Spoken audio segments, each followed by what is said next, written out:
Merci de nous rester fidèles sur www.gms.sn. Tout de suite, le journal.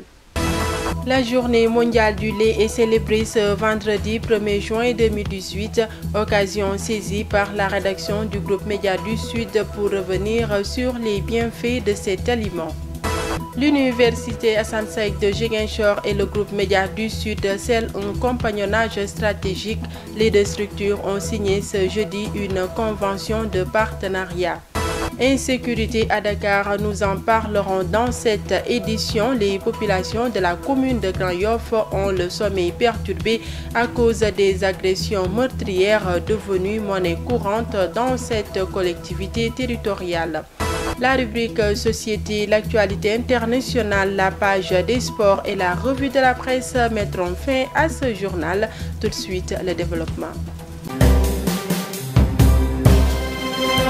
Bienvenue à tous. Le monde célèbre ce 1er juin 2018 le lait, un aliment qui renferme plusieurs qualités nutritionnelles. Il protège contre les infections, diminue le stress et l'hypertension. Suivons ce récit. Le lait est considéré par beaucoup comme la boisson bien-être idéale offerte par la nature. Ce breuvage froid de couleur blanche crème est rempli de calcium, de vitamine A, B et D, de phosphore et d'un ensemble d'autres nutriments capables de renforcer les os et les dents, en plus de favoriser un bon fonctionnement des muscles et des vaisseaux sanguins. Et comparé à toutes les eaux vitaminées et boissons énergétiques et ou artificielles, boire du lait reste un choix naturel et sain. La valeur nutritionnelle laitière a toujours influencé les gens partout dans le monde pour l'inclure dans leur régime alimentaire. Boire cette liqueur quotidiennement aide à construire une alimentation équilibrée. De nombreux animaux fournissent ce fluide fort utile à une bonne santé, mais le lait de vache est considéré comme le meilleur supplément sain pour les enfants ainsi que pour les adultes. Pour la majorité des bébés, le lait maternisé est la nourriture principale pendant les premières années de leur vie. Pour d'autres bébés, cet aliment leur est offert par leur mère. Les vertus laitières peuvent être obtenues en buvant ce liquide, mais aussi en consommant des produits laitiers comme le fromage, le beurre, le lait caillé, le tofu, la crème glacée, le fromage blanc, le lait aromatisé, les bonbons lactés, etc. À l'inverse, d'autres boissons saines, le liquide laiteux est naturellement riche en nutriments et équilibré par une proportion unique de glucides et de protéines, en plus du calcium, du phosphore et de la vitamine D, tous utiles aux os. Vous êtes en train de surveiller votre consommation de graisse ou en train de suivre un programme alimentaire visant à améliorer la santé du cœur? Aucun souci, vous pouvez siroter du lait écrémé sans matière grasse. Les versions écrémées de cette substance apportent beaucoup de nutriments pour peu de calories, ce qui fait qu'en boire vaut vraiment le coup. Les syndicats de la santé de la région de Sédhiou ont battu le macadam jeudi matin et réclament des arriérés de salaire et l'intégration de leurs militants dans la fonction publique locale. Brodian Diakhaté, président de Assas And Gueusseum, porte leur parole. Il est au micro de Lamine Diop. Comme vous le savez, cette marche entre dans le cadre des activités de notre cadre de lutte qui entend se radicaliser face à l'inertie et au dilatoire, du gouvernement qui non seulement viole les accords signés avec les partenaires sociaux, mais ignore réellement ses propres engagements quant au règlement définitif accord signé avec les partenaires sociaux, mais ignore réellement ses propres engagements quant au règlement défini de la dette sociale vis-à-vis de nos camarades contractuels du plan Cobra et de la Zika.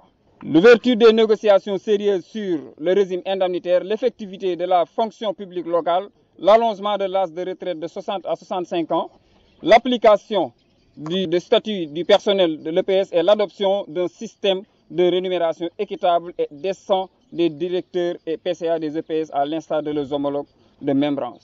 Voici les points de cette plateforme revendicative. Le gouvernement promeut la politique de pourrissement auquel il nous a habitués et qui vient de se traduire par la paralysie du système de santé du Sénégal. L'Alliance And Gueusseum n'attend pas baisser les bras et va poursuivre et intensifier la lutte avec beaucoup plus de détermination encore par un 6e plan d'action qui démarre par le dépôt d'un 2e préavis de grève couvrant le reste de l'année 2018. Si rien n'est fait, on poursuit la grève le mardi 5, mercredi 6 et jeudi 7 juin. Aussi se poursuivent le mot d'ordre de rétention des informations sanitaires et sociales ayant débuté. Le 30 avril, le boycott des supervisions à visée de collecte de données de la campagne MTN. En bref, acte 3 de la décentralisation, les députés ont adopté le projet de loi prescrivant le remplacement dans tous les actes législatifs et réglementaires de la dénomination collectivité locale par collectivité territoriale. Son adoption permettra de se conformer à la nouvelle appellation consacrée à ces entités par la Constitution. Une affaire pour le moins troublante. Hier, le cadavre d'un jeune homme en cours d'identification a été retrouvé à hauteur du rond-point de la Patte d'Oie. La victime est décédée après avoir reçu plusieurs coups de couteau, mais le plus affreux est surtout qu'il avait le sexe coupé et un œil carrément arraché. Une bande de jeunes agresseurs hante le sommet des habitants de Grand Yoff. La dernière victime en date, un homme d'une trentaine d'années qui a été mortellement poignardé. Le manque d'éclairage public est l'un des facteurs qui explique cette insécurité selon des riverains. Mamadou Fall nous en dit plus. Les faits se sont passés à l'aube. Un homme âgé d'une trentaine d'années mortellement poignardé à Grand Yoff. Un assassinat qui vient d'allonger la liste des victimes d'agression. Agression qui a fini de prendre des proportions inquiétantes dans cette zone. Juste en bas du pont émergent là, tous 24 heures sur 24 ils sont là-bas. Dans la journée, tu le vois traîner là-bas. Dans la nuit, ils rentrent dans les quartiers.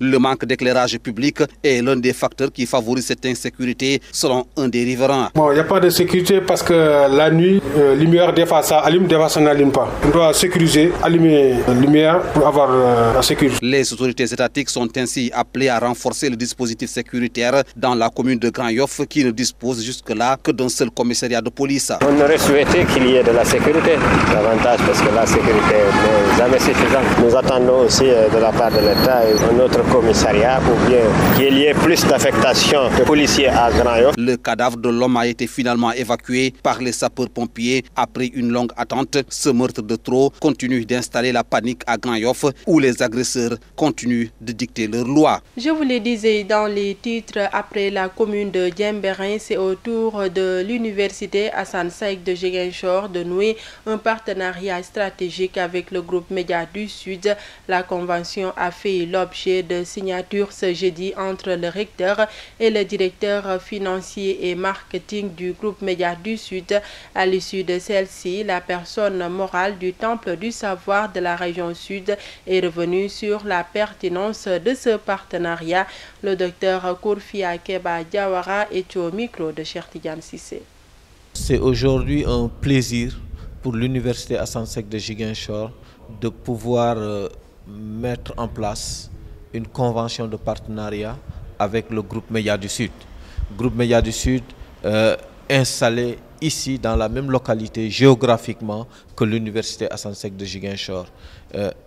Groupe Média du Sud pourra accompagner l'université Assane Seck de Ziguinchor pour rendre visible, pour montrer aux populations ce qui se fait dans une université. Ce qui se fait dans une université, vous avez la recherche scientifique, vous avez la formation. Il faut que cela soit d'abord à la disposition de la population en termes d'information. Et nous comptons, dans le cadre de ce partenariat, que le groupe Média du Sud nous aide à vulgariser ce qui se fait. L'autre chose qui semble être la plus importante, c'est avec la directive du chef de l'État, le président Macky Sall, d'instruire les universités publiques de s'orienter vers le service à la communauté, qui est de facto aujourd'hui une des missions supplémentaires des universités publiques du Sénégal. Cela, c'est avec le groupe Média du Sud, dans le cadre de cette convention, nous pourrons faire de l'université un hub qui restent au service de la communauté, en montrant, en prenant comme préoccupation principale dans le cadre des thématiques de recherche les problématiques de la société, les problématiques de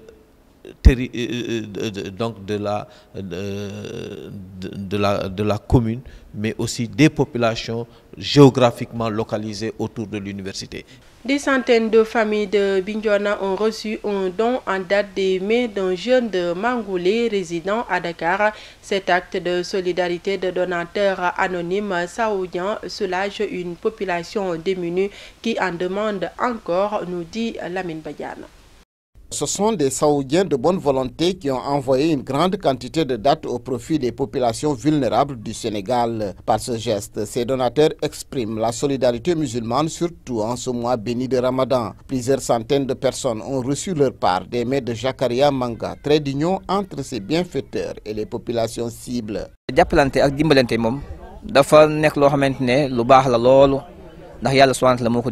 La solidarité est une très bonne chose recommandée par Dieu.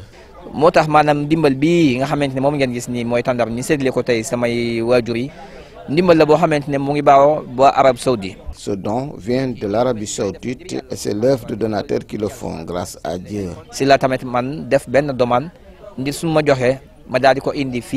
ainsi que j'ai fait une demande pour pouvoir aider les populations nécessiteuses. J'encourage tous ceux qui ont les moyens à faire ce genre d'action. Les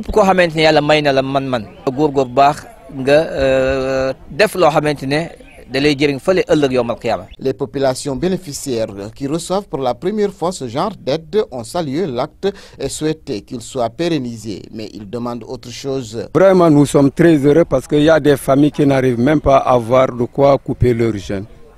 Et si vraiment le Jakaria nous apporte ses fruits pour la coupure du jeûne, vraiment c'est un soulagement pour notre population. Surtout la fête de Tabaski et de Korité. Il y a des gens qui n'arrivent même pas à satisfaire leur famille, tels que le mouton ou la vache. Si vous pouvez nous aider pour la Tabaski, nous serons très contents, et même la Korité. Parce qu'au jeûne jusqu'à la fin, on n'arrive même pas à nourrir nos enfants. C'est vraiment difficile pour nous. Ouais. Il souhaite par la même occasion que le pacte qui vient de les lier avec ces Saoudiens au grand cœur à travers Jakaria Manga ne s'arrête pas au grand bonheur des couches défavorisées. Place maintenant à la rubrique Société présentée par Eva Sagna.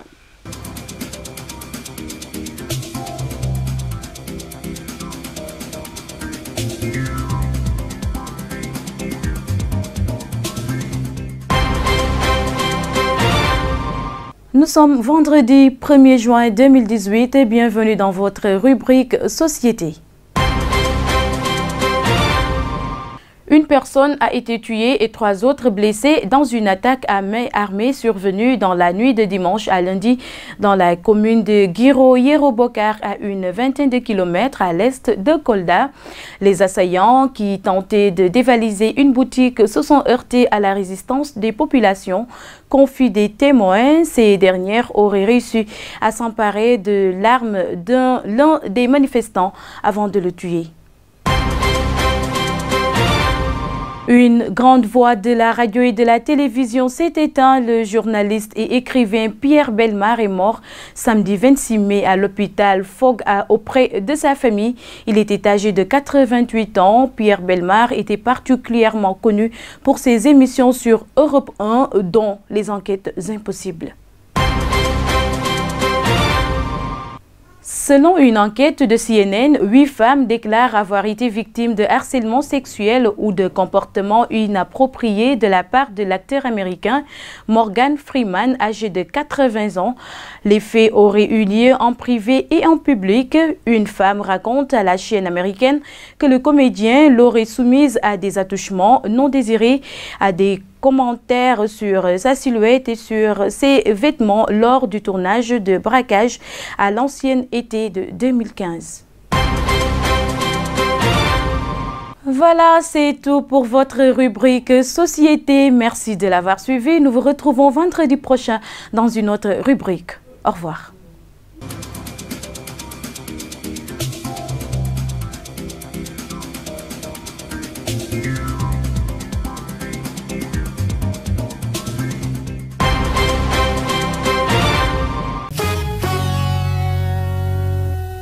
L'actualité internationale de ce jeudi 1er juin 2018 nous mène en Gambie, en France et en Italie. Si son règne de 22 ans fut marqué par de multiples cas de violation des droits de l'homme d'après des ONG, Yahya Jammeh, c'est aussi ce dirigeant africain qui, il y a près de 10 ans, disait à qui voulait l'entendre avoir inventé un médicament contre le VIH-Sida. En 2007, il mit en place un ambitieux programme de lutte contre la maladie destiné à utiliser sa trouvaille scientifique, un programme auquel tous séropositifs gambiens devaient obligatoirement adhérer au détriment des antirétroviraux de l'OMS. Seulement, voilà, l'invention du docteur Jammeh n'a pas marché. Les patients ont ressenti plusieurs effets indésirables, dont des vomissements, et à mesure que s'écoulait le temps, la santé des patients de Jammeh ne faisait que se détériorer au point que nombreux d'entre eux ont fini par mourir, assurent leurs proches. Emmanuel Macron a dit à Donald Trump jeudi 31 mai dans la soirée au cours d'un entretien téléphonique que sa décision d'imposer des taxes sur l'importation d'acier et d'aluminium de l'Union européenne était illégale et une erreur et que l'Union européenne riposterait de manière ferme et proportionnée, a indiqué l'Élysée. Le nationalisme économique, c'est la guerre, avait fustigé avant cet entretien le chef de l'État français. La riposte de l'Union européenne avait été annoncée plus tôt dans la journée par le président de la Commission européenne, Jean-Claude Juncker. C'est un mauvais jour pour le commerce. L'Union européenne ne peut pas rester sans réagir. Ce qu'ils peuvent faire, nous sommes capables de faire exactement la même chose, a ainsi averti Jean-Claude Juncker lors d'une conférence à Bruxelles. Le président italien a demandé jeudi 31 mai à Giuseppe Conte, un professeur de droit peu connu choisi par les antisystèmes et l'extrême droite, de former un gouvernement pour la seconde fois en 8 jours. Cette désignation intervient après un compromis auquel sont parvenus les chefs de file du gouvernement 5 étoiles et de la Ligue extrême droite. Cette fois-ci, Giuseppe Conte a immédiatement accepté la demande présidentielle et a présenté sa liste de ministres. Le gouvernement sera investi vendredi à 16h à Rome, 14h00 GMT. Après avoir prêté serment, Giuseppe Conte demandera la confiance au Parlement où les deux partis qui le soutiennent, la Ligue et le mouvement. La page des sports, c'est l'affaire de Mafou Kouyaté.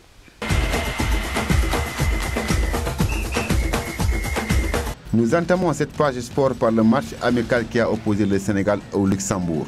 Pour son premier match de préparation en direction de la Coupe du Monde, les Lions de Aliou Cissé ont concédé le nul face au Luxembourg, 0 but partout. Le Sénégal a pourtant dominé tout au long de la rencontre, mais a manqué de réalisme en attaque. Avec une attaque composée de Keita Baldé, Mbaye Niang et Ismaïla Sarr au départ du match, les Lions n'ont pas pu faire basculer la rencontre. Mbaye Niang parvenait à faire parler sa puissante frappe de balle. Sur ses deux premiers missiles, 14e et 18e, le gardien du Luxembourg s'interposait. Puis l'attaquant du Torino trouvait le poteau, 43e, et la barre, 47e. En seconde période, Aliou Cissé a fait une revue de son effectif avec les entrées de Salif Sané, Mambiram Diouf, Pape Alioune Ndiaye, Lamine Gassama, Cheikh Ndoye et Diafra Sakho. En défense, une seule frappe non cadrée est à mettre à l'actif du Luxembourg et Khadim Ndiaye a passé une soirée très tranquille derrière le solide Kalidou Koulibaly. En championnat de football professionnel, la 29e journée de Ligue 1 démarre ce samedi 2 juin 2018 avec une seule rencontre à l'affiche.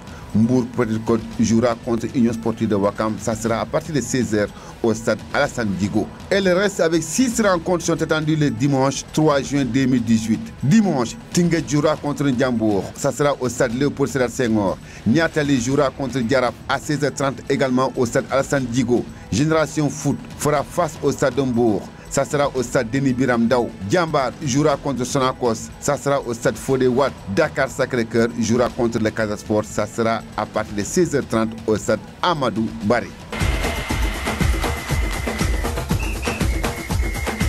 En international et en bref, Des Égyptiens en grand nombre ont vigoureusement protesté devant l'ambassade d'Espagne au Caire. Cela après la blessure de Mohamed Salah provoquée par Sergio Ramos lors de la finale de la Ligue des Champions. Pour vous dire combien c'était sérieux, des manifestants étaient même armés de fusils. Sans contrat depuis son départ de Kostep, où il n'aura passé que 6 mois, Demba Ba est de retour en Chine. L'attaquant sénégalais de 33 ans revient au Shanghai Greenland, avec qui il a été 2 ans et demi sous contrat par le passé. Voilà ce qui met fin à l'actualité sportive dans ce journal.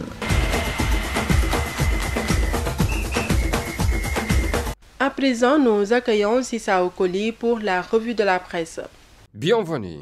Les quotidiens de ce vendredi traitent de divers sujets dominés par le procès de l'imam Daou et compagnie poursuivi pour des affaires liées au terrorisme et dont le libéré est fixé au 19 juillet 2018 par la chambre criminelle de Dakar. Le délibéré du procès de l'imam Daou fixé au 19 juillet, récital pour un acquittement, titre le quotidien. Dans ce journal, l'un des avocats de l'imam, maître Mounirou Balal, affirme au dernier jour des plaidoiries de la défense que détenir des ouvrages sur le terrorisme ne constitue pas un crime. Au dernier jour du procès des présumés terroristes, l'AS note les récits poignants des accusés, mais précise que le délibéré est fixé au 19 juillet prochain. En attendant, poursuit le journal, l'imam Daou décrit les tortures qu'il a subies, provoquant ainsi de l'émoi dans la salle d'audience. Le quotidien revient sur la plaidoirie d'un des avocats de l'imam Daou, maître Mounirou Belal, qui estime que détenir des ouvrages sur le terrorisme ne constitue pas un crime, affichant à sa une récital pour un acquittement. La publication écrit maître Mounirou Belal a cité la sourate, l'épreuve pour conforter l'imam qui risque 30 ans de travaux forcés. Dans le sillage de ses autres confrères, il a plaidé l'acquittement de l'imam qui n'est pas un homme violent. Selon Sud Quotidien, Imam Aliou Ndao sème l'hystérie. Le verdict attendu le 19 juillet. Toutes les demandes de liberté provisoire rejetées. Enquête aussi rapporte les complaintes de l'imam à Saint-Louis, jeté dans une cellule où l'on distillait une cassette avec des insultes. Cette torture s'est poursuivie au camp pénal à Dakar où on m'a mis dans une cellule très chaude et nauséabonde. L'affaire du maire de Dakar fait la une du Témoin qui écrit 3 mois après sa condamnation, Khalifa Sall oublié par les siens. Le Soleil parle d'économie avec l'autorisation de ratification de l'accord sur le gaz avec la Mauritanie et informe que le texte est soumis aux députés. Enquête s'intéresse à la guerre pour la survie que mène le privé national face aux entreprises étrangères. Patrimonialisation, manque de transparence, incivisme fiscal, déficit d'un soutien d'État, ces goulots qui étranglent les entreprises sénégalaises.